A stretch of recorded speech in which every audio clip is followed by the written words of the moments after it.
پوچھنا ہے؟ کچھ ڈاؤٹ کلیئر ہے یہاں تک؟ جی سب کلیئر بھی الحمدللہ. چلیے ٹھیک ہے، اب ہم آگے کریں گے. نحمده ونصلي على رسوله الكريم، أما بعد، فأعوذ بالله من الشيطان الرجيم. بسم الله الرحمن الرحيم. رب اشرح لي صدري ويسر لي أمري واحلل عقدة من لساني يفقهوا قولي. ربي زدني علما، اللهم فقهني في ديني، اللهم إني أسألك علما نافعا ورزقا طيبا وعملا متقبلا. اللهم صل على محمد وعلى آل محمد كما صليت على إبراهيم وعلى آل إبراهيم إنك حميد مجيد. اللهم بارك على محمد وعلى آل محمد كما باركت على إبراهيم وعلى آل إبراهيم إنك حميد مجيد. تو کل تک ہم لوگوں نے کیا سمجھا کہ ان لوگوں نے بہت سے مدعے بنایا ہے کہ اور یہ لوگ جو شرک کرتے تھے مختلف طرح کی بتوں کی عبادت کر کے، اور شرک کی بے شمار اس میں نیک لوگوں کی شکل پرستی کرنا، اور اس طرح سے شرک کی ایک نئی طریقے کی عبادت کو ایجاد کر لی تھی، اور ایک نہیں بلکہ طرح طرح کی قسمیں تھیں، اور یہ اس طرح سے شرک چھوٹی چھوٹی چیزوں سے پھیل کر بہت ہم لوگوں نے یہاں تک کیا. اب آگے آپ کی وائس چھوٹی آ رہی ماں. اور آپ کی آواز بہت سلو ہے. میرے پاس تو ٹھیک ہے ماشاءاللہ آواز. اب اچھی آ رہی میم. سب کو آواز میری سلو آ رہی ہے؟ سلو ہی آ رہی تھی میم. نہیں بہت الحمدللہ ابھی ٹھیک ہے. ابھی تھوڑا وہ آگے میں بڑھائیے آپ. یہاں پر پورا ہی ہے. جی سلو آ رہا ہے ہمارا ساؤنڈ آپ کا. اچھا تو دور سے بات کرے جیسا آ رہا دیکھیے کچھ.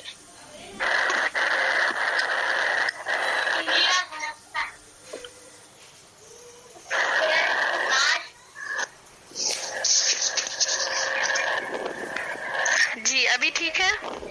جی میم الحمدللہ میم. ٹھیک ہے.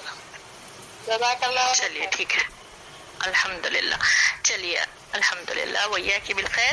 تو اب اس کے بعد یہ مشرکان مکہ کا یہ توحید کا ان کا یہ معاملہ تھا. اس کے بعد یہاں پر ہم دیکھتے ہیں کہ نیکسٹ کیا ہوا. اس کے بعد اب نبی صلی اللہ علیہ وسلم جو توحید کی دعوت لے کر اٹھے اور اللہ کے سوا ہر معبود کو چھوڑنے کا مطالبہ کیا، تو مشرکین پر یہ بات بہت گراں گزری، یعنی بہت ان کے لیے ہیوی ہوئی یہ بات کہ اپنے باطل معبودوں کو چھوڑنا، اور انہیں یہ مطالبہ بہت بھاری اور غلط محسوس ہوا. انہوں نے کہا یہ کوئی سازش ہے جو اندر سے کچھ اور باہر سے کچھ اور ہے. یعنی کہ اب بات ان کو جو ہے نا باطل معبودوں کو چھوڑنا نہیں تھا. یہ لوگ جو بت پرستی ایجاد کر چکے تھے اس کی محمد صلی اللہ علیہ وسلم نفی کر رہے تھے. ایک اللہ کی عبادت، اللہ کے ذات میں کسی کو شریک نہیں کرنا. جب یہ دعوت لے کر اٹھے تو یہ مشرکان مکہ کو یہ بات بہت گراں گزری، بہت یہ چیز ان کے لیے ہیوی تھی، نہیں سمجھ میں آ رہا تھا، اور اس کے لیے مختلف باتیں بنا رہے تھے. کیا ان لوگوں نے کہا؟ اللہ نے قرآن میں اس طرح فرمایا ہے، اعوذ باللہ من الشیطان الرجیم وعجبوا ان جاءهم منذر منهم وقال الكافرون هذا ساحر كذاب أجعل الآلهة إلها واحدا إن هذا لشيء عجاب وانطلق الملأ منهم أن امشوا واصبروا على آلهتكم إن هذا شيء يراد ما سمعنا بهذا في الملة الآخرة إن هذا إلا اختلاق. یہ سورۃ الصاد کی آیتیں ہیں، آیت 4 to 7. ٹھیک ہے.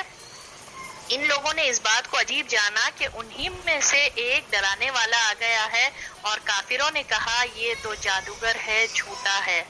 اور کیا کہا انہوں نے، یہ کیا تک ہے کہ اس نے سارے معبودوں کی جگہ ایک معبود بنا ڈالا، یہ تو عجیب چیز ہے۔ اور ان کے بڑوں کا ایک گروہ اٹھ کر کہا کہ چلو اور اپنے معبودوں پر ڈٹ جاؤ، یقیناً یہ کوئی سوچا سمجھا منصوبہ ہے، ہم نے تو ایسی بات کسی اور ملت میں نہیں سنی، یہ گھڑی ہوئی بات ہے۔ سورۃ الصاد آیت نمبر 4 to 7۔ تو اللہ نے ان کے باتوں کا نقشہ کھینچا ہے، اللہ نے ان کی باتوں کو نقل کیا ہے قرآن میں کہ کس طرح انہوں نے کہا کہ یہ تو ایک عجیب بات ہے کہ سب معبودوں کو چھوڑ کر صرف ایک اللہ کی عبادت کرنا کچھ عجیب چیز ہے، یا پھر یہ سوچا پلان کیا ہوا ایک منصوبہ ہے، یہ کچھ ایک طریقہ ہے کہ اب بادشاہت حاصل کرنے کا، یہ اپنا یعنی کہ اپنا ایک مقام بنانے کا، لوگوں کو صرف اپنی ہی طرف بلانے کا، یہ ایک سوچا ہوا منصوبہ ہے۔ اس طرح سے کہا اور کیا کہا، یہ گھڑی ہوئی بات ہے، یہ سب باتیں جو ہے نا گھڑی ہوئی ہے، جھوٹ ہے، اس طرح کے لوگوں نے باتیں شروع کر دی۔ اس کے بعد جب دعوت و تبلیغ کا کام مزید آگے بڑھا اور ادھر مشرکین بھی اپنے شرک کو بچانے، اسلام کی تبلیغ روکنے اور مسلمانوں سے اسلام کا اثر دھونے کے لیے حجت و بحث کے میدان میں اتر پڑے، تو ان پر مختلف پہلوؤں سے دلیل قائم کی گئی۔ ان سے کہا گیا کہ آخر تمہیں یہ بات کہاں سے معلوم ہوئی کہ اللہ نے اپنے مقرب اور مقبول بندوں کو اس دنیا میں تصرف کرنے کی قوت دے رکھی ہے، اور وہ ضرورتیں پوری کرنے اور مصیبتیں ٹالنے پر قدرت رکھتے ہیں۔ اس کی تو صرف دو ہی صورتیں ہو سکتی ہے، یا تو تمہیں غیب کا معلوم ہو گیا ہو، یا پھر پچھلے انبیاء نے کوئی کتاب چھوڑی ہو اور اس میں تمہیں یہ بات لکھی ہوئی مل گئی ہو۔ سبحان اللہ۔ دیکھیں یہاں پر کیا ہے، اس کا مطلب کیا ہوا کہ یہ مشرکان مکہ جو ہے نا اس تبلیغ کو روکنے کی اس پر لگ گئے اور بحث اور کٹ حجتی کرنے لگے، اور جب ان کو دلائل سے یہ بات پیش کی گئی، دلیل سے بات بتایا گیا کہ تم کو آخر کہاں سے یہ بات معلوم ہو گئی، آخر یہ بات کیسے معلوم ہونا چاہیے ایک انسان کو، ہے نا کہ کوئی چیز عمل کر رہا تو یا تو پھر وہ کچھ ہے نا اس کے پاس دلیل ہونی چاہیے وہ چیز کرنے پر، یا پھر کچھ جو ہے نا اس کے پاس دو صورتیں ہو سکتی اس کی، کیا یا تو ان کے پاس غیب کا علم ہو، یعنی کہ کچھ غیب سے ان سے کچھ خبریں معلوم ہوئی جس کی وجہ سے یہ لوگ جو ہے نا اللہ کے نیک بندوں کو، مقبول بندوں کی، یہ لوگ جو بتیں بنا کر یہ لوگ جو عبادت کرتے تھے، یہ ہو سکتا، یا پھر دوسرا معاملہ کیا ہو کہ پہلے سے یعنی آپ صلی اللہ علیہ وسلم سے پہلے جو انبیاء آئے وہ ایسی کتابیں لے کر آئے جن میں یہ بات لکھی ہوئی ہو کہ جب ہم چلے جائیں تو ہماری بتیں بنا کر ہماری عبادت کریں، اور سبحان اللہ قرآن میں ہم کو کہیں نہیں ملتا اور نہ سنتوں سے آپ کو یہ چیز پتہ چلتی کہ ایسی کوئی بات کوئی انبیاء نے نہیں کہی، صرف انبیاء آتے تھے، توحید کی دعوت دیتے تھے، اللہ سے بندوں کو جوڑنے کے لیے آئے، وہ لوگ کبھی نہیں یہ بتائے کہ ہماری طرف آؤ، ہماری عبادت کرو، ہمارے سے جو ہے نا وہ کرو اور ہم کو ہماری عبادت کرو، ہم کو زیادہ امپورٹنس دو، کبھی کوئی انبیاء نے نہیں بتایا۔ ہم لوگوں نے پورا دور قرآن میں ہم لوگوں نے پڑھا تمام انبیاء کی دعوت توحید اللہ، ایک اللہ کی عبادت، ایک اللہ کی عبادت کی طرف وہ لوگ بلائے، اور اللہ کے معاملے میں شرک نہیں کرنے پر ہر انبیاء نے اس بات سے اپنی قوم کو ڈرایا اور منع کیا۔ تو بہرحال یا اس کو دو باتیں ہو سکتی جو یہ لوگ یہ عمل کر رہے ہیں، آئدر ان کے پاس کوئی غیب کا معلوم رہنا یا کتاب رہنا، مگر دو بھی باتیں نہیں ہیں۔ غیب کا علم تو اللہ نے کسی کو نہیں دیا سوائے انبیاء کو، وہ بھی اللہ جتنا چاہے، جس کو چاہے، جیسا چاہے اللہ ہی عطا کر دیتا ہے۔ تو اللہ نے کیا فرمایا پھر قرآن میں، سورۃ القلم کی آیت ہے، ام عندهم الغیب فہم یکسبون، کیا ان کے پاس غیب ہے جسے وہ لکھتے ہیں، یعنی یہ جو باتیں کرتے ہیں یہ لوگ جو بتا لیے یہ فلانا بت جو ہے ہماری مصیبت ٹالتا ہے، یہ فلانا بت جو ہے ہم کو اولاد دیتا ہے، یہ جو ہے نا نیک بندے ہم وسیلہ تلاش کرتے ان کے ساتھ کہ اللہ تعالیٰ کے قریب ہم کو کریں گے، یہ لوگ اللہ کے پاس ہماری شفاعت کریں گے، یہ جو باتیں کرتے ہیں، کیا اللہ نے قرآن میں فرمایا ہے کیا ان کے پاس کچھ غیب ہے جسے وہ لکھتے ہیں، یہ باتیں کرتے ہیں؟ پھر دوسری جگہ اللہ تعالیٰ فرماتا ہے، آتونی بکتاب من قبل هذا او آثرت من العلم ان کنتم صادقین، میرے پاس پہلے کی کوئی کتاب لاؤ یا علم الہی کا کوئی بقیہ لاؤ اگر تم لوگ سچے ہو، اگر واقعی میں تم لوگ سچے ہو، یہ بات کہ تمہارے کے پاس کوئی صداقت کی یا کوئی دلیل ہے تو لے کر آؤ دلیل. ہاتوا برہانکم ان کنتم صادقین، اگر تم سچے ہو تو اپنی دلیل تو پیش کرو.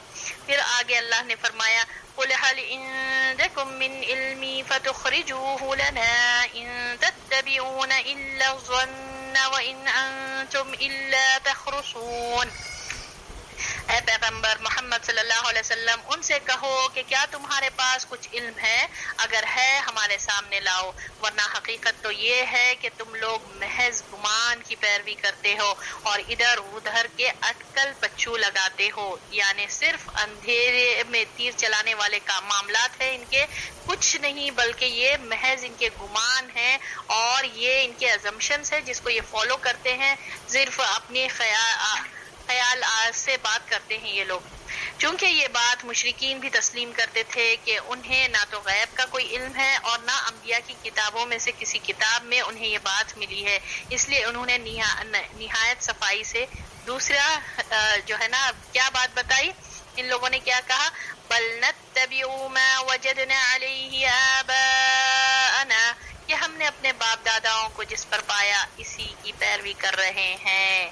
اب ان لوگوں نے کیا کہا، اب سمجھ میں نہیں آیا. غیب کا علم تو ان کے پاس تھا ہی نہیں، دلیل پیش نہیں کر سکتے تھے، کتابوں میں کچھ ایسی بات لکھی ہوئی نہیں تھی جو پہلے کے انبیاء لے کر آئے، کچھ بھی ان کو نہیں میسر ہوا. تو اب اس کے بعد ان لوگوں نے کیا بات کہی، سورہ زخرف کی آیت نمبر 22 ہے یہ، جس میں اللہ تعالیٰ فرماتا ہے کہ یہ ان لوگوں نے کہا کہ نہیں، ہمارے باپ دادا یعنی ہمارے اینسسٹرز آبا و اجداد کو ہم لوگوں نے اسی طریقے پر پایا اور ہم اسی کی پیروی کر رہے ہیں. سبحان اللہ، یعنی اپنے باپ دادا کی اندھی تقلید کر رہے ہیں اور ہم اپنے باپ دادا کا دین نہیں چھوڑتے. اور اللہ نے کیا فرمایا، انا وجدنا آباءنا علی امۃ وانا علی آثارہم مقتدون، ہم نے اپنے باپ دادا کو ایک امت، ایک طریقے پر پایا ہے اور ہم بھی انہی کی ڈگر پر چل رہے ہیں. سبحان اللہ. یہ دیکھیے آپ یہی سیم جملے ہماری سوسائٹی میں بھی کہنے کو ملتے ہیں نا. یہ اس کو ہم بھی سنتے ہیں کہ کبھی ان سے جب کہا جاتا ہے دیکھیے یہ طریقہ نہیں کریے، یہ صحیح نہیں ہے، یہ غلط چیز ہے، یہ پہلے کے رسومات سے آ گئے، پہلے کے لوگوں سے چلتا ہوا آیا ہے، تو وہ لوگ کیا بولتے کہ کیا ہمارے باپ دادا کا طریقہ غلط ہے؟ بتا رہے ہمارے باپ دادا ایک طریقے پر تھے، وہ لوگ اتنے اچھے نیک لوگ تھے، ان لوگوں کا طریقہ غلط ہے بتا رہے. ان لوگ بھی یہی جواب دیتے تھے جس کا اللہ تعالیٰ نے سورہ زخرف میں فرمایا ہے. ٹھیک ہے، سورہ لقمان کی آیت نمبر 21 تھی اس سے پہلے کی، اب یہ سورہ زخرف کی آیت نمبر 22 میں اللہ نے کیا کہا ہے کہ ہم نے اپنے باپ دادا کو ایک امت طریقے پر پایا اور ہم بھی انہی کے ڈگر پر چل رہے ہیں. اس جواب سے جب مشرکین کی جہالت اور بے بسی کھل گئی تو ان سے کہا گیا کہ دیکھو ان اللہ یعلم وانتم لا تعلمون، تم لوگوں کو تو نہیں معلوم لیکن اللہ جانتا ہے. سبحان اللہ. اللہ نے یہ پھر جواب دیا، اس لیے اس کی بات سنو، وہ تمہارے ان شرکا کی حقیقت بتلاتا ہے. کہتا ہے ان الذین تدعون من دون اللہ عباد امثالکم، بے شک اللہ کے سوا جن کو تم پکارتے ہو وہ تمہارے جیسے ہی بندے ہیں، کوئی ڈفرنس نہیں ہے. تم اللہ کے سوا جن کو تم پکارتے ہو، چاہے وہ بتوں کو پکارو، چاہے وہ مزاریں بنا کر خبروں پر جا کر پکارو، جن کو پکارتے ہو وہ تمہارے جیسے ہی بندے ہیں. اللہ خالق ہے اور وہ لوگ مخلوق ہیں. مخلوق کو وہ اہمیت دینا، وہ امپورٹنس دینا، وہ معاملہ کرنا جو خالق کے لیے ہے، وہ بالکل اللہ تعالیٰ نہیں چاہتا. یہ توحید کے برخلاف ہے، یہی تو شرک ہے.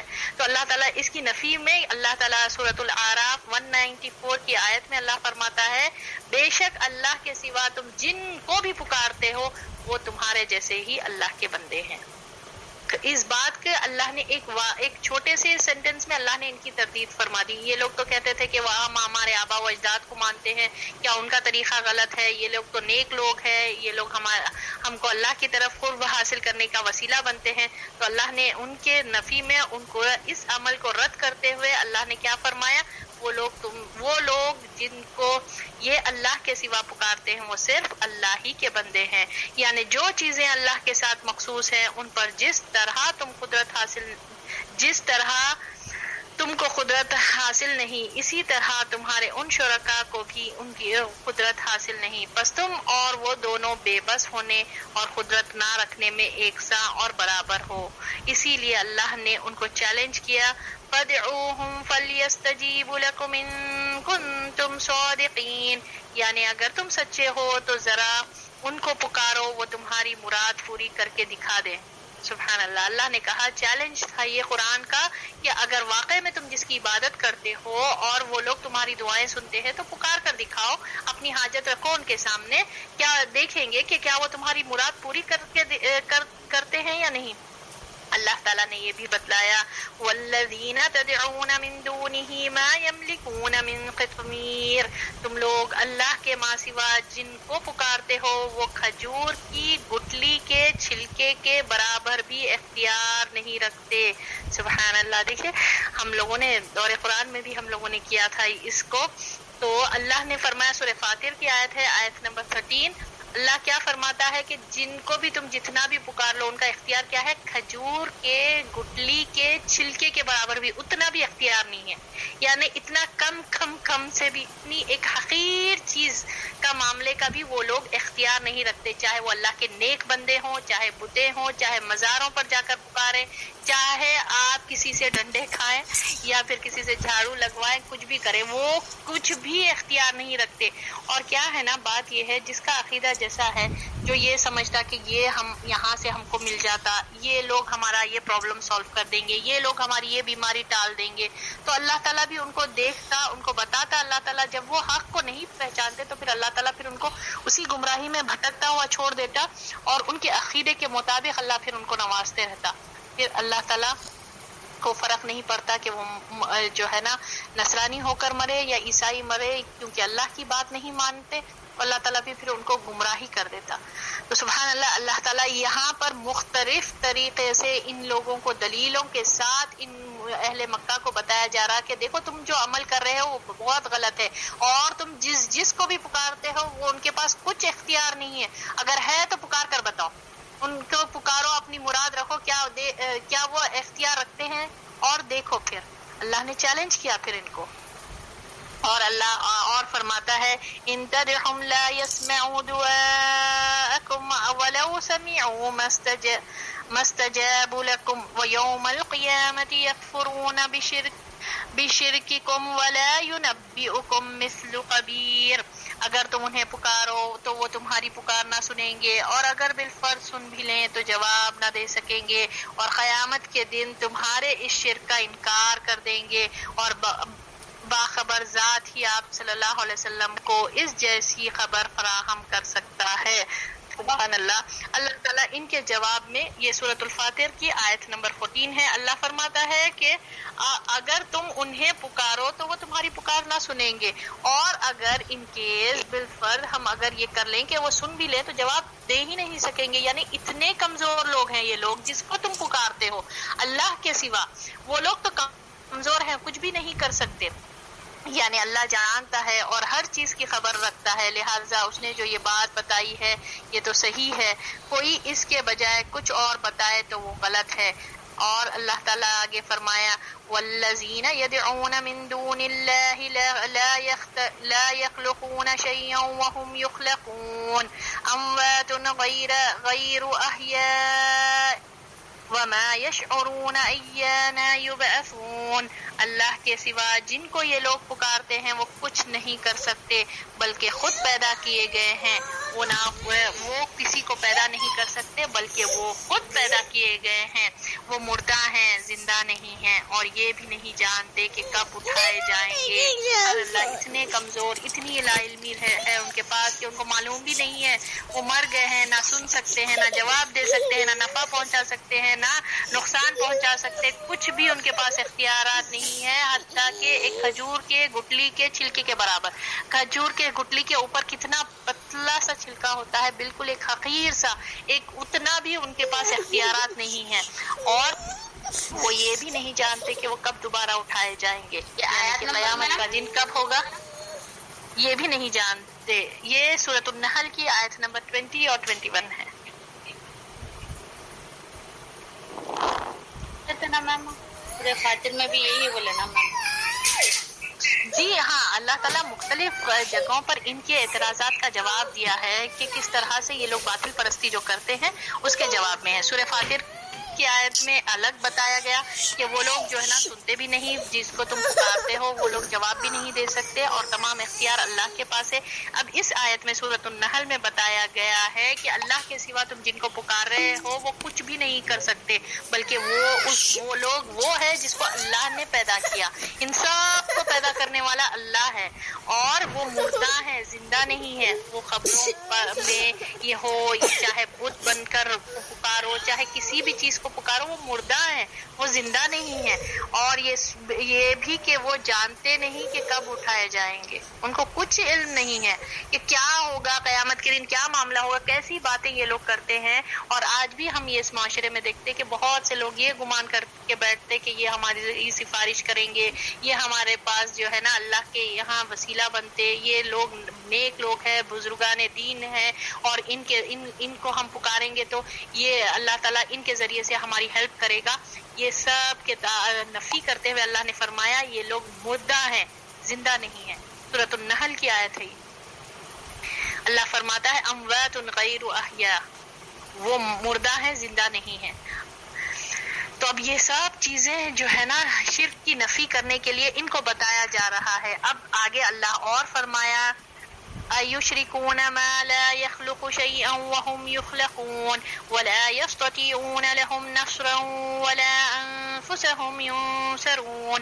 یہ ایسے لوگوں کو شریک ٹھہراتے ہیں جو کچھ بھی پیدا نہیں کرتے بلکہ خود پیدا کیے جاتے ہیں، اور جو نہ ان کی مدد کرنے کی طاقت رکھتے ہیں اور نہ ہی خود اپنی مدد کر سکتے ہیں۔ وہ دوسروں کی کیا مدد کریں گے جو خود اپنی مدد نہیں کر سکتے۔ اور فرمایا وَاتَّخَذُوا مِن دُونِهِ آلِهَةً لَا يَخْلُقُونَ شَيْئًا وَهُمْ يُخْلَقُونَ وَلَا يَمْلِكُونَ لِأَنفُسِهِمْ ضَرًّا وَلَا نَفْعًا وَلَا يَمْلِكُونَ مَوْتًا وَلَا حَيَاةً وَلَا نُشُورًا۔ اور ان لوگوں نے اللہ کے سوا ایسے لوگوں کو معبود بنا رکھا ہے جو کوئی چیز پیدا نہیں کرتے بلکہ خود پیدا کیے جاتے ہیں، اور جو اپنے لیے بھی نفع اور نقصان کے مالک نہیں، اور نہ ہی موت اور زندگی اور مرنے کے بعد زندہ کیے جانے کا اختیار رکھتے ہیں۔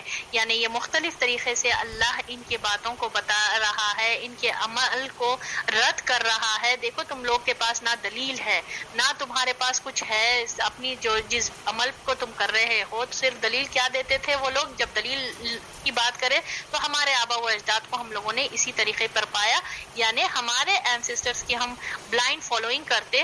تو اللہ تعالیٰ فرماتا ہے کہ تم کو نہیں معلوم، اللہ کو زیادہ معلوم ہے۔ اور اللہ تعالیٰ کہتا ہے کہ جن کو تم پکارتے ہو وہ زندہ نہیں ہے، وہ مردہ ہے، کچھ نفع اور نقصان کا مالک نہیں ہے۔ وہ تمام اختیارات، تمام چیز کا مالک صرف اللہ ہے جو خالق ہے۔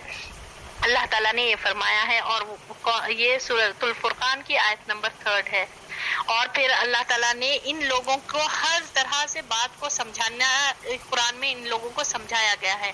پھر جب اللہ نے ان شرکا کی بے بسی اور لاچاری بیان کر ڈالی اور بتلایا کہ مشرکین کی وہ کسی بھی گمان کردہ چیز پر قدرت نہیں رکھتے، تو اس کا نتیجہ بھی بتلایا گیا کہ ان کو اپنی ضرورت کے لیے پکارنا اور ان سے کوئی امید رکھنا، یعنی ان باطل معبودوں کو پکارنا اور ان سے امید رکھنا اور بالکل باطل اور فضول ہے، اس کا قطعاً کوئی فائدہ نہیں۔ اللہ نے اس کے لیے بعض بہت ہی دلچسپ مثالیں بھی بیان کی، ان لوگوں کے عمل کی اللہ نے نفی کرتے ہوئے ان کو باتیں بھی بتائی۔ اب اللہ نے اس کی مثالیں بھی قرآن میں سبحان اللہ نے بیان فرمائی ہیں۔ سورۃ الرعد آیت نمبر 14 میں اللہ فرماتا ہے والذین یدعون من دونہ لا یستجیبون لهم بشیء الا کباسط کفیہ الی الماء لیبلغ فاہ وما هو ببالغہ وما دعاء الکافرین الا فی ضلال۔ سورۃ الرعد آیت نمبر 14۔ جس کا ترجمہ ہے اور یہ لوگ اللہ کے سوا جن کو پکارتے ہیں وہ ان کی پکار کو قطعاً کوئی جواب نہیں دے سکتے مگر جیسے کوئی شخص پانی کی طرف اپنی دونوں ہتھیلیاں پھیلا دے کہ وہ پانی اس کے منہ میں آ جائے حالانکہ وہ منہ میں آ ہی نہیں سکتا. بس اسی طرح ان کافروں کی پکار سوائے بھٹکنے صدا بصحرا کے اور کچھ نہیں. سبحان اللہ، کتنی بہترین مثال ہے. اگر کوئی شخص پیاسا ہے اور وہ جو ہے اپنی دونوں ہتھیلیاں پانی کی طرف پھیلا دے اور وہ اس کے منہ میں آ جائے کہ پانی اس کے منہ میں آ جائے، آ جا سکتا؟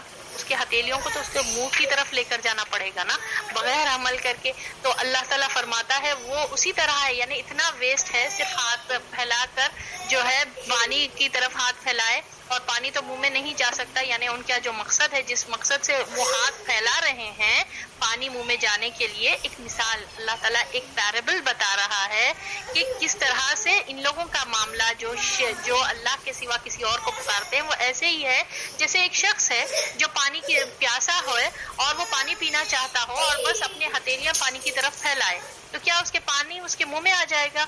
سبحان اللہ، کتنی بہترین مثال ہے. اسی طرح جو لوگ اللہ کے سوا پکارتے ہیں وہ لوگوں کا تو صرف پکار ہی ہے اور ان کی جو خواہش ہے، ان کی جو طلب ہے، وہ جس وجہ سے پکار رہے ہیں وہ کچھ پوری نہیں ہوتی.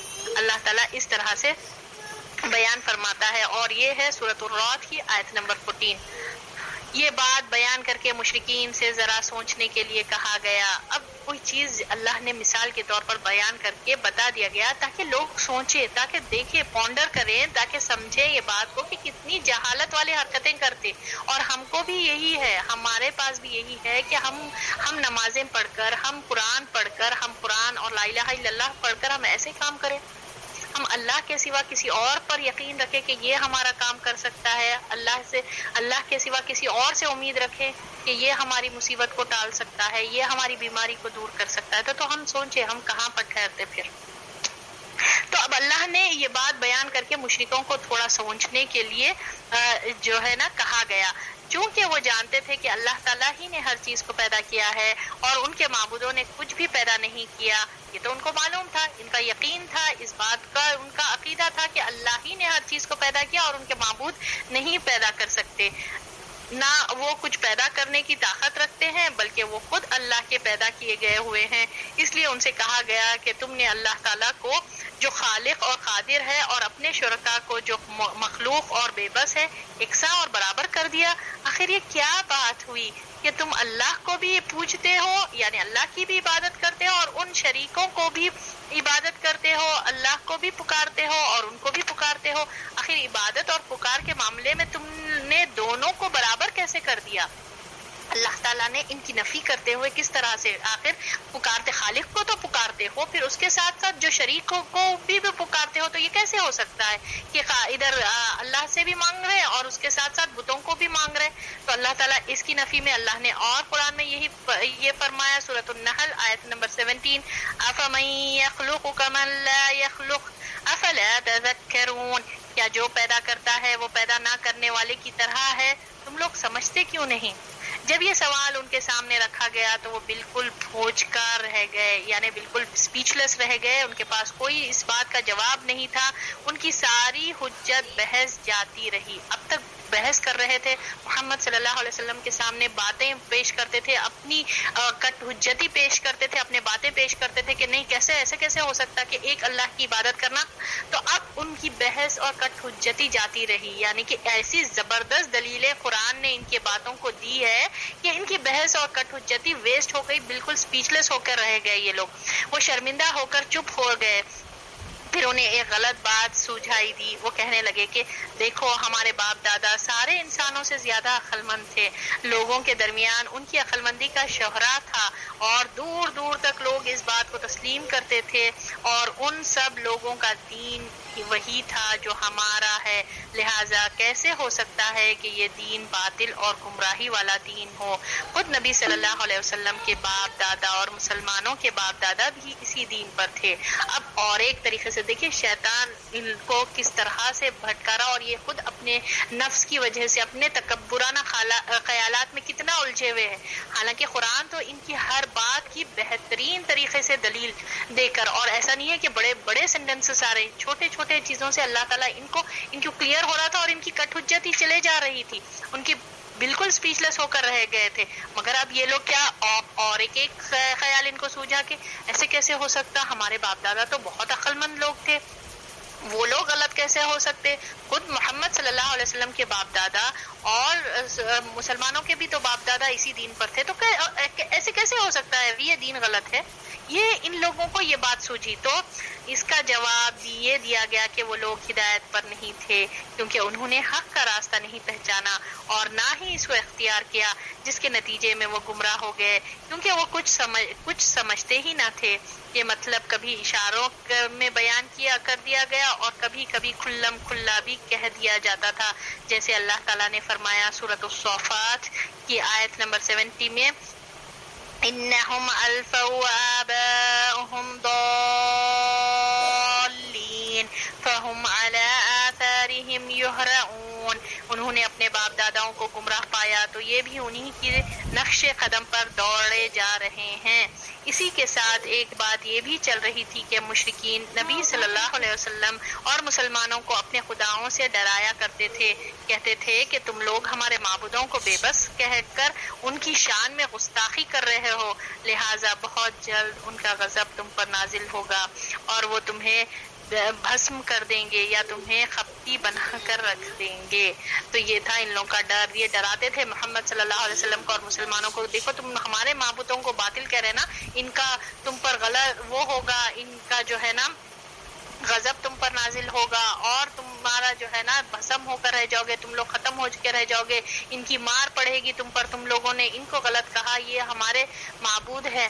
اس طرح سے یہ لوگ باتیں کرتے ہیں۔ اور آج بھی آپ دیکھیے کسی خبر پرست والے شخص کو اگر کہا گیا دیکھو نہیں جاؤ آپ ان کی نہیں کرو، یہ لوگ سے مانگنا غلط ہے، آپ جب ان کو بتائے تھے وہ کیا کہتے ہیں کہ نہیں کہنا چاہیے، وہ تو بزرگان دین ہے، وہ اولیاء اللہ ہے، اگر تم لوگ ایسے باتیں کرو گے نا تو ان لوگوں کی مار تم پہ پڑو گی۔ یہ ہمارے معاشرے میں یہ بھی سیم سینٹینسز کامن ہے، آپ اگر دیکھیں، اور سبحان اللہ میں اپنے کان سے خود سنی، اور پتہ نہیں کس طرح کی جہالت ہے کہ لوگ کہتے ہیں ایک گھوڑے کی خبر بنا دیتے اور پتہ نہیں اس گھوڑے میں کچھ عجیب بات رہتی، اور پھر وہ خبر پر جا کر اپنے بچوں کو بات کرنے نہیں آتا تو طوطے کی خبر پر لے کر جاتے کہ وہ وہاں پر لے کر جائیں گے تو بات کرنے آ جاتا، سبحان اللہ۔ اور جب ان سے کہا جاتا دیکھو یہ سب باتیں غلط ہے، ایسا نہیں کرنا چاہیے، یہ شرک ہے، وہ غلط ہے، یہ سب کریں، تو وہ پلٹا کر ہم کو یہ کہتے ہیں کہ میں خود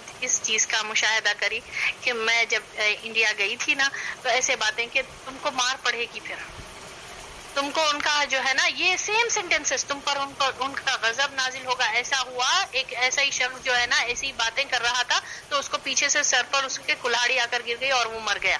تو ایسے ڈرانا، تو لوگ جو دعویٰ دینے والے اگر جس کی ایمان کی کمزوری ہے وہ جانتا ہے کہ نیک عمل کرنے والا، وہ جو نہیں کر رہا وہ توحید کا پر عمل کرنے والا ہو وہ بھی ڈر جائے، ڈر کر پھر وہ بھی یہی کام شروع کر دے۔ تو ایسی لا علمی والے باتیں، ایسا ڈرایا جا رہا، محمد صلی اللہ علیہ وسلم کے ساتھ بھی ایسے ہی ہوا، محمد صلی اللہ علیہ وسلم اور مسلمانوں کو بھی یہی کہہ کر ڈرایا جا رہا تھا تم ہمارے معبودوں کو باطل کہہ رہے ہو نا، تم پر ان کا غضب نازل ہوگا اور ان کو وہ خپتی بنا کر چھوڑ دیں گے، یعنی پاگل ہو جاؤ گے تم، یعنی تمہارے ساتھ معاملہ پورا ختم ہو کے رہ جائے گا، ایسے کام کرو گے۔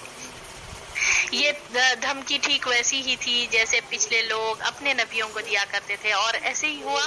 ہم لوگوں نے قرآن میں بھی پڑھا، قصص الانبیاء میں بھی کہا کہ جتنے بھی انبیاء آئے جب بھی اپنی قوم کو ڈراتے تھے کہ اللہ کی عبادت سے کرنے کے لیے بلاتے تھے اور اللہ کے غضب سے ڈراتے تھے اور باطل معبودوں کی نفی کرتے تھے، اس کو کنڈم کرتے تھے، تو وہ قوم کے لوگ کیا کہتے تھے،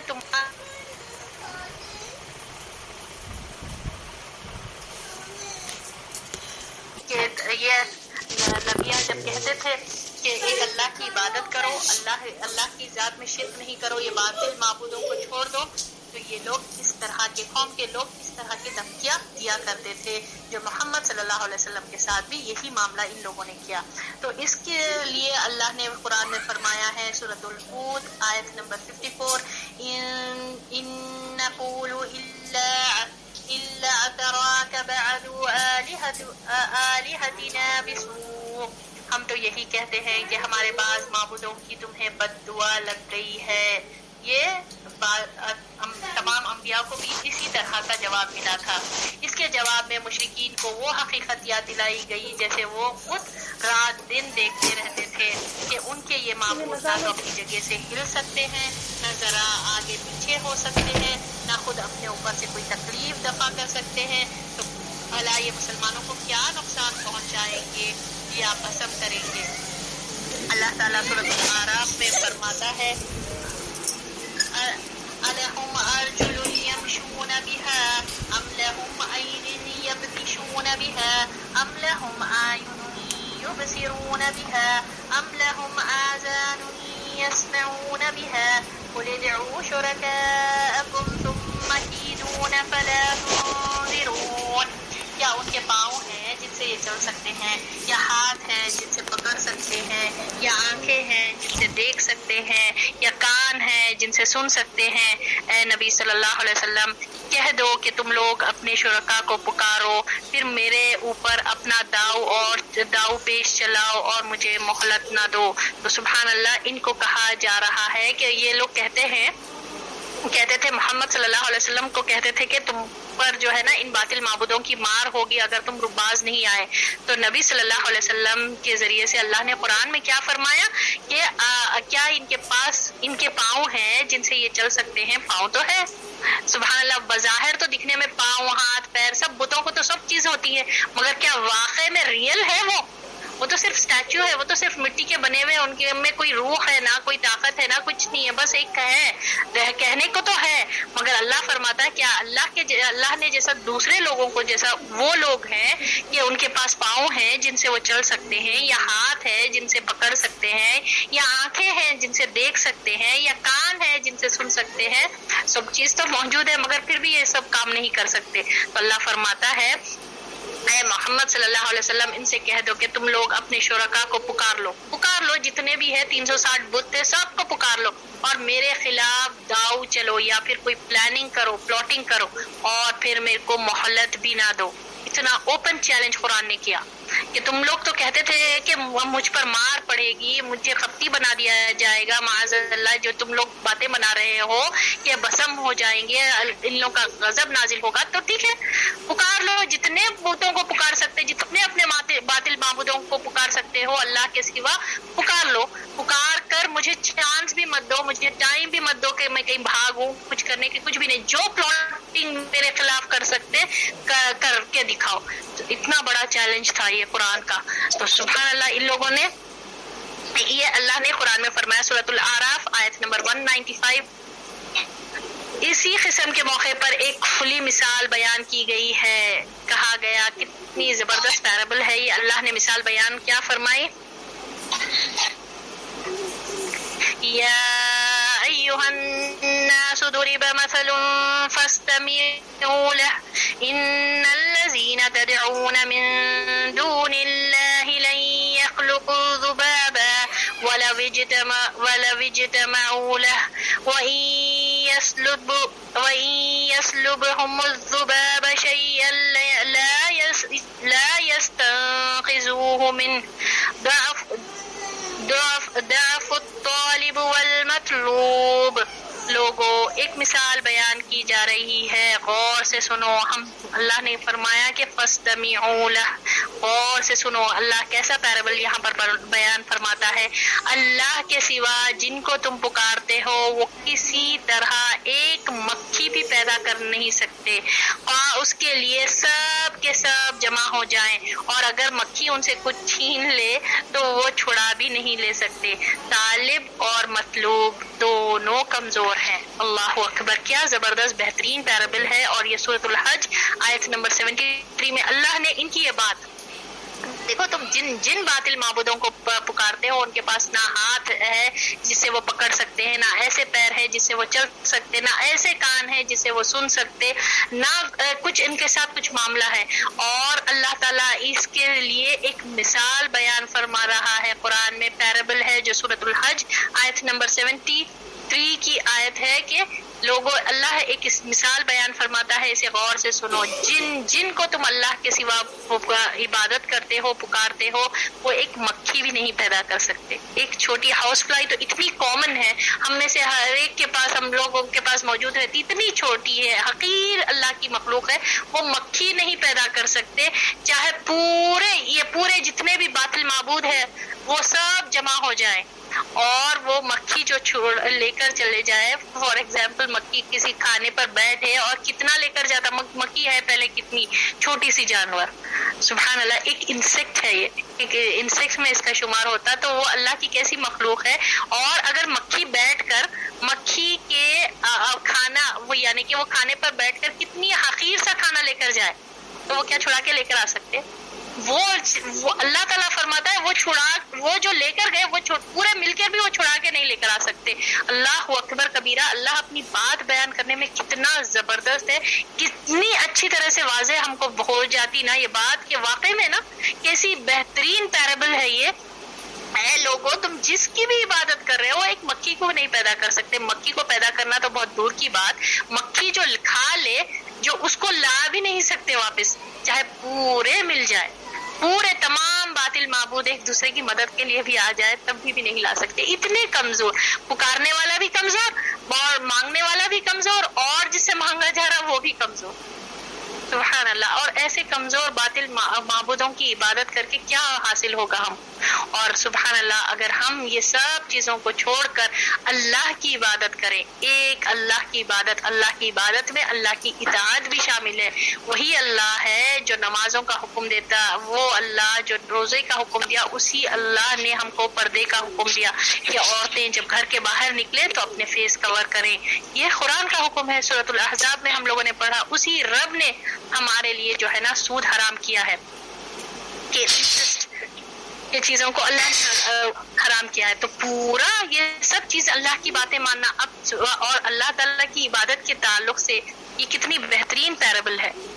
ہوپ ہم میں سے ہر ایک کو یہ بات سمجھ میں آ گئی ہے کہ کتنا اللہ نے ایک یا ایھا الناس تمام لوگوں کو ایڈریس کر کے اللہ تعالیٰ فرماتا ہے. اللہ کو جو ہے نا جب کامن بات کرنا ہے کہ ایک لوگوں کو بلانا ہے کامن بات پر تو اللہ تعالیٰ یا ایھا الناس کر کے قرآن میں ایڈریس کرتا ہے.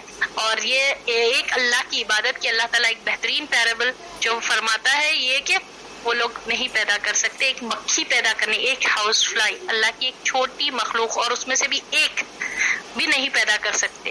اور وہ ان لوگوں کا یہ معاملہ ہے کہ کھانا وہ جو لے کر چلے جائے، اڑ جاتی مکھی بیٹھتی کسی کھانے پر اور اڑ کر چلے جاتی، لے کر بھی نہیں آ سکتا. اتنے کمزور ہے، دونوں بھی کمزور ہے، مانگنے والا بھی کمزور اور جس سے مانگا جا رہا وہ بھی کمزور، یعنی طالب و مطلوب دونوں کمزور ہے.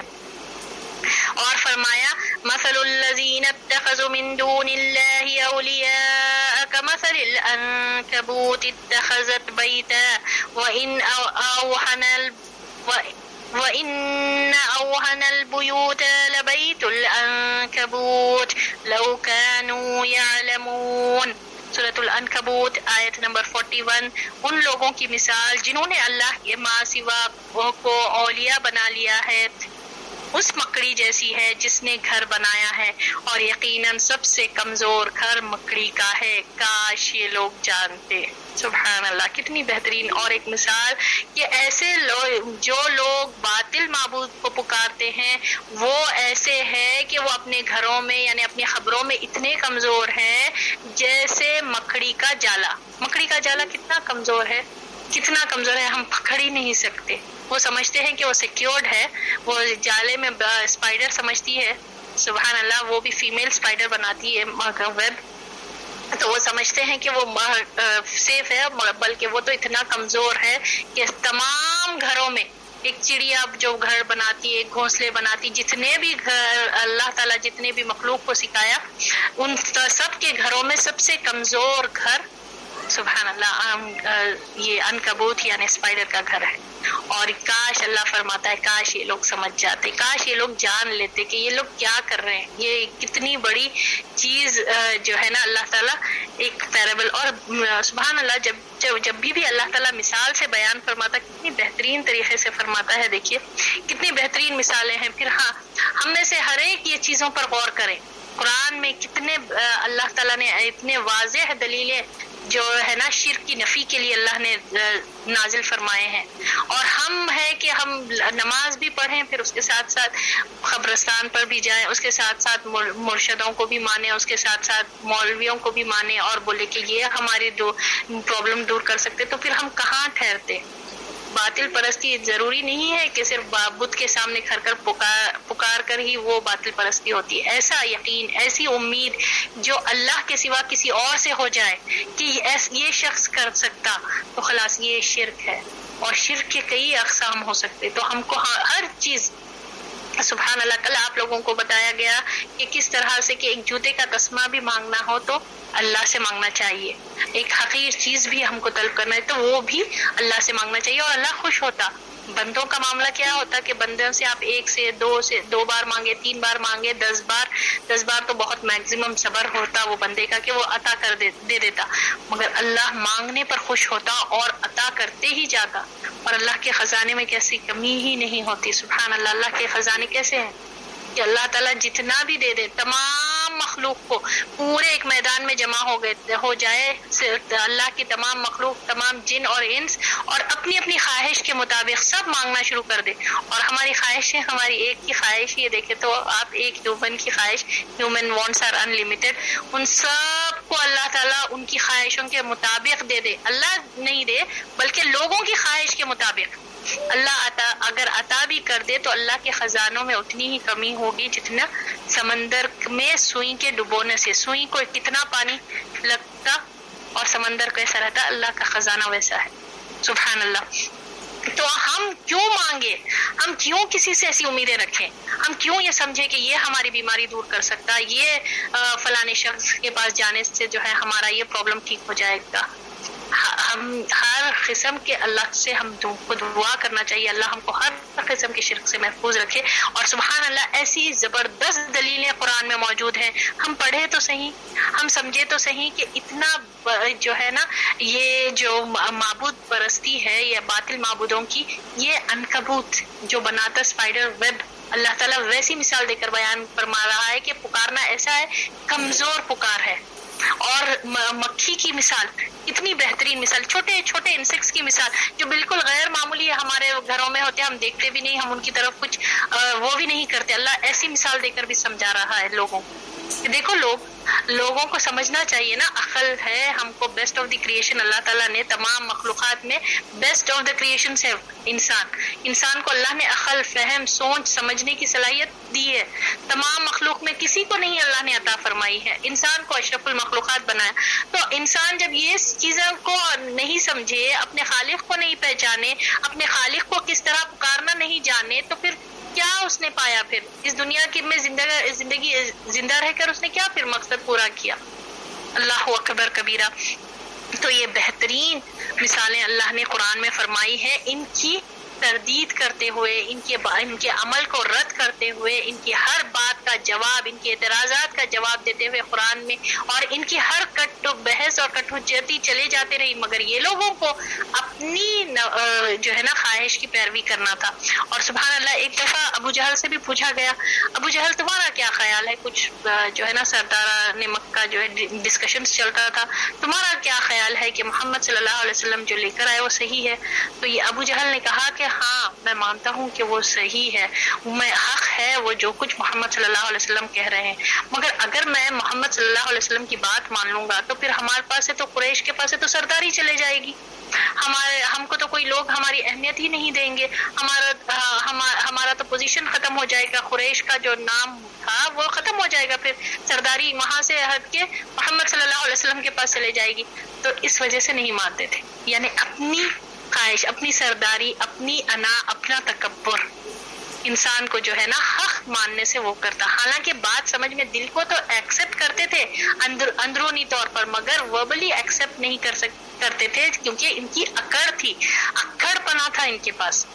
ان کو اپنی پوزیشن، سرداری، مال، دولت، یہ سب چیزیں بہت عزیز تھی. کہاں یہ سب چیزیں چھوٹ جائیں گے، اس کے لیے یہ لوگ ایسے ایسے باطل جوابات دیتے تھے جو بالکل بے سند ہے کہ ہمارے باپ دادا بہت عقل مند تھے، کیا ہو سکتا کہ ایسا دین غلط ہے، کیا محمد صلی اللہ علیہ وسلم کے باپ دادا غلط ہو سکتے، ایسا باتیں کر کے خود بھی کنفیوز ہوتے تھے اور دوسروں کو کنفیوز کرتے تھے. تو بہرحال یہ اللہ نے سورۃ العنکبوت میں اللہ نے کیا فرمایا، ان لوگوں کی مثال جنہوں نے اللہ کے سوا اولیاء بنا لیا ہے، یعنی اللہ کے سوا دوسروں کو پکارتے ہیں مدد کے لیے، اس مکڑی جیسی ہے جس نے گھر بنایا اور یقیناً سب سے کمزور گھر مکڑی کا گھر ہے. کاش یہ لوگ جانتے. سورۃ العنکبوت آیت نمبر 41. ان کے خداؤں کی اس بے بسی کو بعض مسلمانوں نے بھی بڑے دلچسپ انداز میں اپنی لینگویج میں عربی میں یہ کہا ہے. کیا کہتے تھے یہ لوگ؟ رب یبول صلبان برأسہ لقد ذل من بالت علیہ صالب.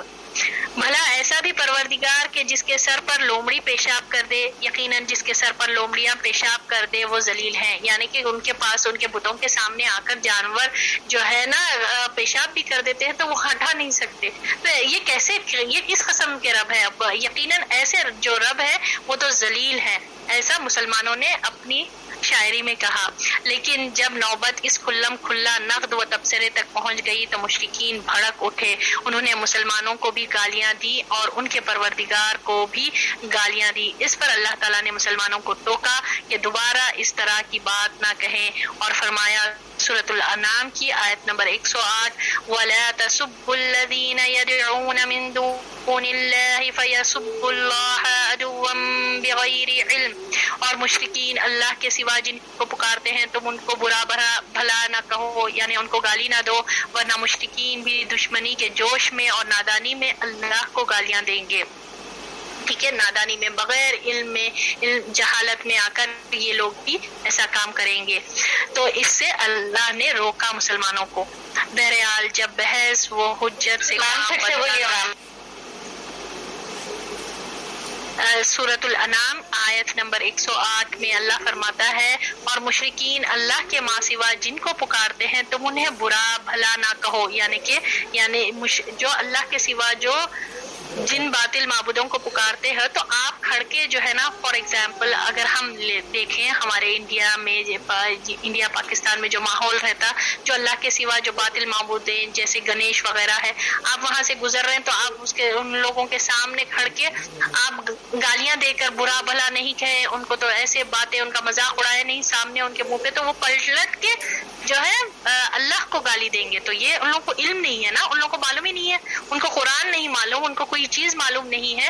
تو ہمارا کام یہ نہیں ہونا چاہیے کہ ہم برا بھلا پورا اوپنلی کہیں. ٹھیک ہے، اللہ منع فرمایا، اللہ نے اس سے ٹوکا کہ ایسا کام نہیں کریں. اور ہم کو بھی یہی چاہیے کہ ایسا بالکل اوپنلی کھڑ کر یہ ان لوگوں کے جو رام ہے، سیتا ہے، جو گاؤں ماتا ہے وغیرہ، بہرحال وہ سب چیزوں کو ہم نہیں مانتے، بالکل ہم وہ نہیں کریں، مگر ان کو گالیاں برا بھلا کہہ کر ان کا مذاق یعنی اوپنلی نہیں کرنا چاہیے. کیا ہوگا؟ پلٹا کے وہ لوگ اللہ کو گالی دیں گے، اللہ کو برا بھلا کہیں گے لا علمی میں. تو ایسا نہیں کریں. تو بہرحال جب بحث وہ حجت سے کام بنتا نظر نہ آیا، یعنی جتنا بحث کرنا تھا ان لوگوں نے کی، جتنا ڈیفینڈ کر سکتے اپنے باطل دین کو یہ لوگ کرتے تھے، مگر اسلام آ کر یعنی قرآن ان کی تمام باطل ان لوگوں کی جو عقیدے تھے اس سب کو نفی کرتا گیا، تو ان کے پاس کوئی جواب نہیں رہا. تو مشرکین نے طے کیا کہ اسلام کی دعوت کو بزور طاقت کچل دیں اور لوگوں کو اللہ کے راستے سے روک دیں. اور کس طرح سے طاقت یعنی کہ فزیکل ہونا. اب یہ لوگ اذیتیں دینا شروع کرے. چنانچہ بڑے لوگوں اور قبائل کے سرداروں نے اپنے اپنے قبیلے کے مسلمانوں کو اذیتیں دینی شروع کی، یعنی تکلیفیں دینا شروع کیا، مارنا، ستانا، اذیتیں دینا ان لوگوں نے شروع کر دیا. جب سمجھ میں نہیں آ رہی تھی بات، نہیں کر سک رہے تھے ڈیفینڈ اپنے دین کو، اپنے باطل دین کو، تو اب ان لوگوں نے کیا طے کیا، بڑے بڑے سردار قبیلے والے جو تھے وہاں پر ان کے سرداروں نے یہ طے کیا کہ اب ہمارے کمزور جو مسلمان ہو گئے، اسپیشلی جو مسلمان ہو رہے تھے وہ غلام قسم کے، کمزور قسم کے، غریب غربا ہو رہے تھے چینج، تو اب ان لوگوں نے کیا ڈیسائیڈ کیا کہ اب ہم ان کو پنش کریں گے، ہم ان کو اذیتیں دینا شروع کر دیے، اور ان کا ایک وفد یعنی ایک گروپ یہ سرداروں کا ایک گروپ ابو طالب کے پاس بھی گیا کہ وہ رسول اللہ صلی اللہ علیہ وسلم کو اسلام کی تبلیغ سے منع کریں، یعنی ان کو ہر طرح سے آپ صلی اللہ علیہ وسلم ان کے بحث اور کٹ حجتی پر ان کے اعتراضات کا جواب قرآن کے ذریعے سے اللہ تعالیٰ دے رہا تھا، اور محمد صلی اللہ علیہ وسلم ان کو محبت سے، پیار سے، ہمدردی سے، خیر خواہی کے ایک بہترین جذبے سے سمجھا رہے تھے، مگر ان کو بات ہی سمجھ میں نہیں آ رہی تھی۔ ان کو یہ مختلف طریقے کی جو یہ لوگ بت پرستی کرتے تھے اس سے نکلنا ان کے لیے بہت مشکل تھا، یہ چھوڑنا ہی نہیں پسند کرتے تھے، اور اس طرح سے یہ معاملہ ہوا ان کا۔ ٹھیک ہے، تو یہاں تک کسی کو کچھ پوچھنا ہے، کسی کو کچھ بولنا ہے، کچھ سوال، کوئی کمنٹ؟ کلیئر ہے سب چیزیں؟ السلام علیکم باجی۔ الحمدللہ۔ جی وعلیکم السلام ورحمۃ اللہ۔ سورہ انعام کے آپ نے جو آیت کے ایگزامپل بتائے تھے اس کے آیت کیا نمبر ہے؟ آیت نمبر سورۃ الانعام ہے، وہ سورۃ الانعام آیت نمبر 108 108۔ میم سورہ فرقان کا بھی کچھ بولے تھے، میں باطل معبودوں کو پکارنا کچھ بولے ہم، کیونکہ یہ دلیلیں لکھ رہے ہیں میم، اس لیے جلدی تھوڑا نہیں لکھ سکتے میم۔ سورۃ الفرقان کی آیت جی میم، باطل معبودوں کو پکارنا ایسا۔ سورۃ الفرقان آیت نمبر 3 ہے۔ ان لوگوں نے اللہ کے سوا ایسے معبودوں کو، ایسے لوگوں کو معبود بنا رکھا ہے جو کوئی چیز پیدا نہیں کر سکتے بلکہ خود پیدا کیے جاتے ہیں، اور جو اپنے لیے بھی نفع اور نقصان کے مالک نہیں، اور نہ ہی موت اور زندگی اور مرنے کے بعد زندہ کیے جانے کا اختیار رکھتے ہیں۔ یہ اللہ نے ان کے سامنے دلیلوں سے جواب دیا۔ ٹھیک ہے، یہاں تک کلیئر ہے؟ کسی کو کچھ توحید کیا اب پورا اصل سمجھ میں آ گیا؟ توحید کیا چیز ہے؟ شخصیت پرستی بھی نہیں ہوگی کسی مولوی کو، کسی مرشد کو، کسی بزرگان دین کو، حتیٰ کہ محمد صلی اللہ علیہ وسلم کو بہت سے لوگوں کی عادت رہتی ہے کہ یا محمد یا علی مدد ایسے باتیں کرتے ہیں، نہیں کرنا چاہیے، یہ شرکانہ جملے ہیں۔ آپ دیکھیے محمد صلی اللہ علیہ وسلم آئے ہی اس کی رد کرنے کے لیے، آپ صلی اللہ علیہ وسلم کے ذریعے سے یہ توحید کا درس دیا گیا، اور ہم پکاریں گے، یہ سوچیں گے کہ محمد صلی اللہ علیہ وسلم جو ہے نا ہماری مدد کر سکتے، نہیں مدد کر سکتے۔ اللہ ہی ہے، اللہ ہی خالق ہے، اللہ ہی مدبر ہے، اللہ ہی ہر چیز کرنے والا ہے، اور اللہ کو سب سے زیادہ ناپسندیدہ جو گناہ ہے جو بندوں کا وہ ہے شرک۔ ان الشرک لظلم عظیم، سب سے بڑا شرک جو ہے سب سے بڑا ظلم ہے۔ ظلم کیوں؟ کیونکہ جب انسان شرک کرتا ہے تو اللہ کی رحمت سے دور ہو جاتا ہے، تو اس لیے جب اللہ کی رحمت نہیں آئی تو کہاں سے سپورٹ ہوگا، کہاں سے اس کے معاملات ٹھیک ہوں گے، کہاں سے اللہ تعالیٰ اس کی ہدایت کرے گا، کہاں سے؟ وہ چاہے کتنا بھی اللہ کو پکار لے، اللہ کی بات نہیں ماننے اور دوسروں کی طرف جائے تو کتنا بھی وہ اللہ کو سجدہ کرے تو ظلم کر رہا نا وہ اپنے آپ پر۔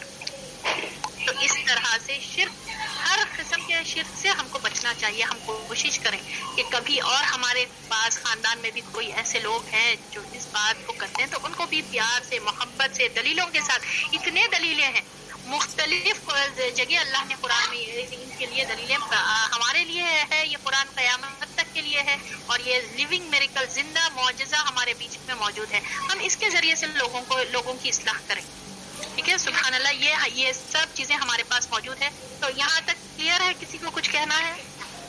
مولینا وہ جو آپ بتائے تھے سورہ زخرف کے بعد کون سا سورہ تھا وہ 194 آیت جس کی بتائے تھے؟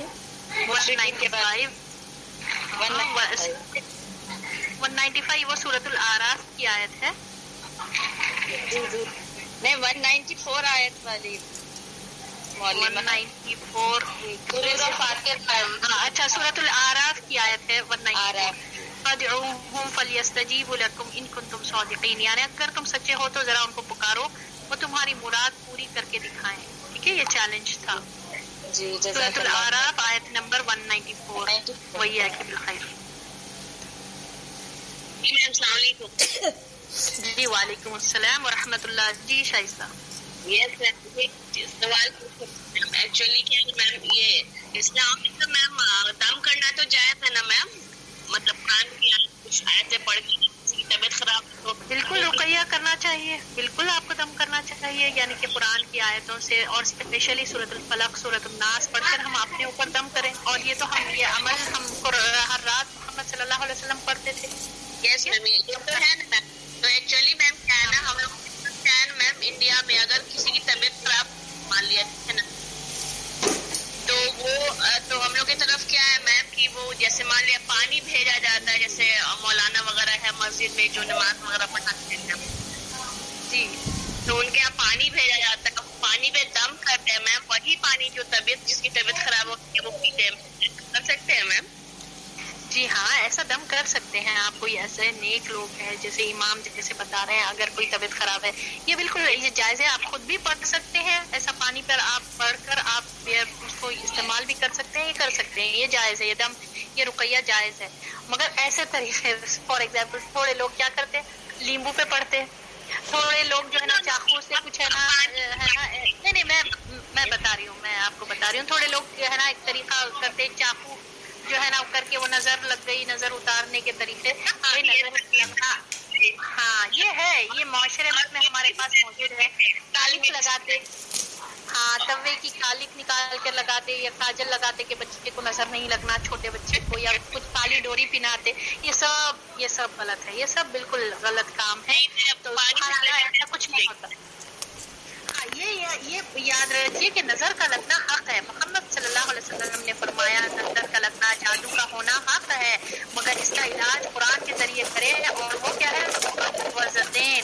معوذتین یعنی کہ پناہ دینے والی صورتیں، یعنی پناہ یعنی سیکیور کرنے والی صورتیں. کون سی ہے وہ دو صورتیں؟ سورۃ الفلق اور سورۃ الناس. اس کے ذریعے دم بھی کرنا چاہیے، اس کے ذریعے رقیہ بھی کرنا چاہیے. اس کے ذریعے جو ہے نا اگر جانور کوئی کاٹ دے، کوئی کچھ جگہ کچھ آپ کو کچھ ایسا ہو جاتا نا، کچھ انسیکٹ کاٹ دیا اور وہ زخم کی طرح ہو جائے، تو وہاں پر بھی آپ دم کر سکتے ہیں پڑھ کر. سورۃ الفاتحہ ہے شفا، اور رقیہ کہا جاتا ہے اس کو، شفا کہا جاتا ہے. سورۃ الفاتحہ کو بھی کرنا چاہیے. تو سبحان اللہ یہ سب ہمارے پاس موجود ہے. تو بہرحال اب یہ آپ کو آج توحید کی اصل سمجھ میں آ چکی. تو یہ نہ سمجھیں کہ وہ جو اہل مکہ تھے وہ باطل پرستی اس طرح سے کرتے تھے کہ اللہ کو بالکل سرے سے انکار کرتے تھے. نہیں، یہاں ہے نا وہ لوگ اللہ کو مانتے تھے، اللہ کو ہر چیز رازق مدبر، اللہ کی ذات میں صفات میں ہر چیز کو ایکسپٹ کرتے تھے، تسلیم کرتے تھے. مگر اس کے ساتھ ساتھ شخصیت پرستی، اس کے ساتھ ساتھ دوسرے معبودوں کو وسیلہ سمجھتے تھے. دوسرے معبودوں کے پاس اللہ کے کچھ اختیارات دے، یہ ان کا اپنا گمان تھا. کوئی دلیل بھی نہیں تھی اس کی، ان کے پاس کہیں لکھا ہوا نہیں ہے، کوئی بات نہیں ہے، نہ پہلے کی کتابوں میں ایسی کوئی دلیل موجود ہے. تو ہم بھی یہاں ہمارے پاس تو قرآن موجود ہے، ہم لا الہ الا اللہ پڑھنے والے لوگ ہیں. اور سبحان اللہ یہ بہت بڑی نعمت ہے. واقعی میں یقین جانیے کہ یہ سب سے بڑی دولت اللہ نے ہم کو عطا فرمائی کہ ہم کو مسلمان پیدا فرمایا.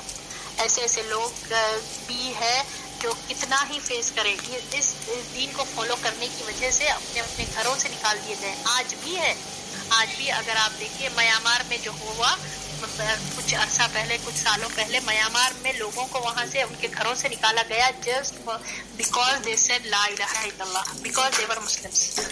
تو ہمارے پاس کوئی ایسی کوئی ہمارے سر پر تلوار لے کر نہیں کھڑے ہوئے ہیں، کچھ وہ نہیں ہے.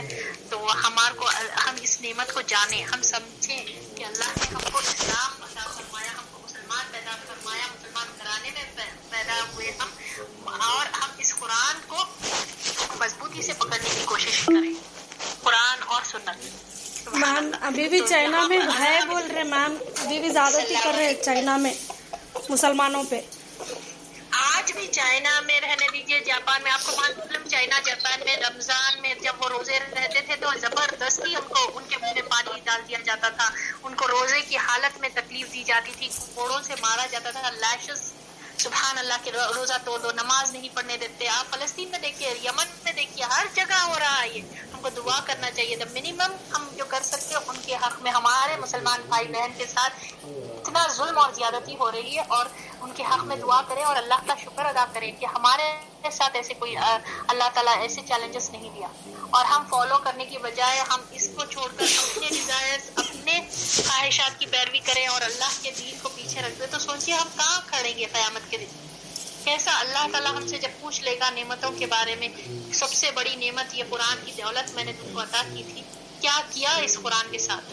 جب اللہ ہم سے پوچھ لے تو کیا جواب دیں گے کہ ہم اگر اپنے خواہشات کی پیروی نہیں چھوڑے، ہم اپنے خواہشات کو ہی فالو کرے، اپنے خواہشات ہمارا نفس کہا کہ چلو دنیا بناؤ، چلو گھر بناؤ، چلو بڑی کار کے لیے کوشش کرو، دوسرے لوگوں کے پاس BMW ہے، ہمارے پاس بھی ہونی چاہیے، اسی کے پیچھے لگے رہے ہم، اور اس قرآن کے لیے محنت نہیں، صلاحیتیں نہیں، کچھ نہیں، نہ تن لگائے اپنا، نہ من نہ دھن، کوئی چیز نہیں، بس اوپر سے پڑھ لیے اور سمجھے کہ یہی اصل ہے، اور مرنے کے بعد ہمارے پاس تو جنت کا ٹکٹ ہے اور فوری ہم جنت میں پہنچ جائیں گے. ایسا بالکل بھی نہیں ہے.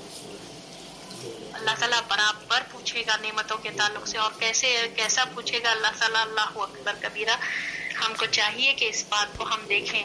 کیا معلوم آپ کو نعمتوں کے بارے میں آج بتاؤں وہ حدیث محمد صلی اللہ علیہ وسلم. ایک دفعہ آج ہمارے پاس وقت ہے، میں آپ کو بتاتی ہوں، اور پہلے بھی آپ لوگوں نے بھی سنا ہوگا، بہت بار یہ چیز ہمارے سامنے آتی کہ محمد صلی اللہ علیہ وسلم ایک دفعہ جو ہے نا باہر نکلے، رات کا وقت تھا، اکثر یوزلی وہ ٹائم پر آپ صلی اللہ علیہ وسلم باہر نہیں نکلتے، تو دیکھا کہ ابو بکر رضی اللہ تعالیٰ عنہ اور عمر رضی اللہ تعالیٰ عنہ دونوں بھی وہاں پر باہر ہیں. تو آپ صلی اللہ علیہ وسلم نے ان سے پوچھا کہ کیا وجہ ہے آپ لوگ یہ ٹائم پر باہر ہیں؟ تو ان لوگوں نے کہا کہ بھوک کی شدت اتنی ہے، اے اللہ کے رسول صلی اللہ علیہ وسلم تو تھوڑا باہر نکلے، شاید ہو سکتا کہ اس جو ہے نا ہمارا وہ شدت کی وجہ سے جو ہمارا ہو رہا تھا کہ باہر نکل کر ہم ہمارا مائنڈ ڈائیورٹ کر لیں، یہ سوچ کر نکلے، اتنی بھوک تھی. سبحان اللہ. محمد صلی اللہ علیہ وسلم نے کیا فرمایا؟ غور سے سنیے. محمد صلی اللہ علیہ وسلم فرمایا مجھے بھی اسی مسئلے نے مجھے باہر نکالا، یعنی آپ صلی اللہ علیہ وسلم بھی بھوکے تھے. اور پھر تینوں مل کر ایک انصاری صحابہ رضی اللہ تعالی عنہ کے پاس گھر پر چلے گئے. ان کے پاس باغ تھا، بہرحال انگور اور کھجور. پہلے تو وہ بہت خوش ہو گئے کہ ایک ساتھ محمد صلی اللہ علیہ وسلم آئے، اللہ کے رسول سے ہے، اور پھر ابو بکر بھی آئے اور عمر بھی آئے، تینوں آئے، بڑے شخصیتیں ہیں آئے بول کر وہ بہت خوش ہوئے. اور جو ہے نا فوری جا کر انگور یا کھجور جو ہے نا پیش کر دیے، پیش کر کے اور چھری لے کر ایک جانور کو ذبح کرنے کے لیے نکلے. تو پھر آپ صلی اللہ علیہ وسلم نے کہا کہ دیکھو کوئی دودھ والی جانور کو نہیں، یعنی دودھ دینے والی جانور کو، فیمیل کو نہیں ذبح کرنا، دیکھنا یہ خیال رہے. تو پھر وہ انصاری صحابہ گئے، پھر کھانے کا انتظام کرے، گوشت، ٹھیک ہے، گوشت کا جو بھی سالن جو بھی بنائے وہ پیش کرے، اور پانی تھا، کھجور تھا، اور یہ سب تھے. تو آپ صلی اللہ علیہ وسلم نے کیا کہا اس کے بارے میں؟ صرف اتنا ہی، دیکھیں صرف اتنا ہی تھا موجود، کھجور تھا، پانی تھا، گوشت تھا، روٹی تھے. اور روٹی دیکھ کر آپ صلی اللہ علیہ وسلم نے ابو بکر رضی اللہ تعالیٰ عنہ کو دیا اور کہا کہ یہ عائشہ کو دے کر آنا، وہ بھی کئی دنوں سے بھوکی ہے. یعنی بھوکی ان دا سینس کہ صرف چیزیں نہیں کھائی. نبی صلی اللہ علیہ وسلم نے عائشہ کو دے کر آنا. اور عمر رضی اللہ تعالیٰ کہا کہ یہ ضرور سوال